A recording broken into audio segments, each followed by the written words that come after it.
ఈ ఆరుగురు escape room అనే గేమ్ ఆడేందుకు వచ్చారు. మొదటి స్టేజ్ చలి. థర్మామీటర్ మైనస్‌లో చూపించింది. వెంటిలేటర్ ద్వారా చల్లని గాలి లోపలికి ప్రవేశించింది. ఉష్ణోగ్రత వేగంగా పడిపోయింది. అతను భయపడి వెనక్కి పరిగెత్తాడు. అదే సమయంలో క్యాబిన్ యొక్క తలుపులు మరియు కిటికీలు అకస్మాత్తుగా మూసుకుపోయాయి. వారు ఆ భయానక స్థలం నుండి బయటపడేందుకు క్లూస్ కోసం చూడాల్సి వచ్చింది. సూట్ ధరించిన వ్యక్తి ఒక తలుపు కనుగొన్నాడు. కానీ అది లాక్ చేయబడింది. వారందరూ ఆ డోర్ యొక్క కీని కనుగొనాల్సి ఉంది. గడ్డమున్న వ్యక్తి ఒక వంకరగా ఉన్న తోడేలు తలను కనుగొన్నాడు. అతను పైకి చూడగా చెట్టులో ఒక చేపలు పట్టే రాడ్‌ని చూశాడు. అతను దాన్ని తీసుకోవడానికి పైకెక్కాడు. గుండ్రం జుట్టున్న వ్యక్తి సిగరెట్ తాగాలనుకున్నాడు. అతను ఒక మంచు రంధ్రంలోకి అడుగుపెట్టాడు. అతని అరుపు అందరి దృష్టిని ఆకర్షించింది. వారు దగ్గరగా వచ్చి ఒక చేపలు పట్టే రంధ్రం చూశారు. బహుశా మంచు కింద క్లూ ఉండవచ్చని అనుకున్నారు. అప్పుడే గడ్డమున్న వ్యక్తి చేపలు పట్టే రాడ్డుతో వచ్చాడు. అతను దాన్ని రంధ్రంలోకి వేశాడు. త్వరలోనే వారికి ఏదో దొరికింది. గడ్డమున్న వ్యక్తి తన శక్తితో లాగాడు. అదొక పెద్ద మంచు బ్లాక్. లోపల ఒక కిక్ గడ్డగట్టుంది. అది లాక్ చేయబడిన తలుపు కోసమై ఉండవచ్చు.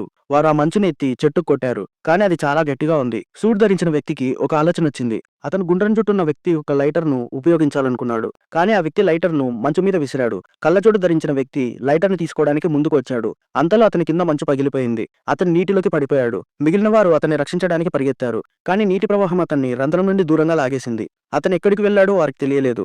ఈ ఆట వారిని నిజంగా చంపగలదని వారు చివరకు గ్రహించారు. వారు గుండ్రం జుట్టున్న వ్యక్తిని ఆ మరణానికి నిందించారు. సూట్ ధరించిన వ్యక్తి ఇప్పుడు పోరాడే సమయం కాదని చెప్పాడు. కాబట్టి వారు మంచు మీద చేతులు ఉంచి తమ శరీరం వేడిని ఉపయోగించి దాన్ని కరిగించడానికి ప్రయత్నించారు. చాలా సేపటి కష్టం తర్వాత కీ కనిపించింది. సూట్ ధరించిన వ్యక్తి దాన్ని తీసుకుని తలుపు వద్దకు పరిగెత్తాడు. అతను కీని మళ్ళీ మళ్ళీ తిప్పాడు. కానీ తలుపు కదల్లేదు. కానీ వారి వెనుక ఒక రెడ్ లైట్ కనిపించింది. కీ మరో తలుపును తెరిచింది. వారు ఆ తలుపు వైపు పరిగెత్తారు. అంతలో మంచు వేగంగా పడిపోవడం ప్రారంభమైంది. వారు తమ ప్రాణాల కోసం పరిగెత్తారు. గుండ్రం జుట్టున్న వ్యక్తి చివరిలో ఉన్నాడు. అతను పడిపోయి ముందరికి జారాడు. అతను కష్టంగా గదిలోకి చేరుకున్నాడు. కానీ వారు సెకండ్ స్టేజ్‌కి చేరుకున్నారు. ఈ మూవీ నేమ్ ఎస్కేప్ రూమ్ 2019.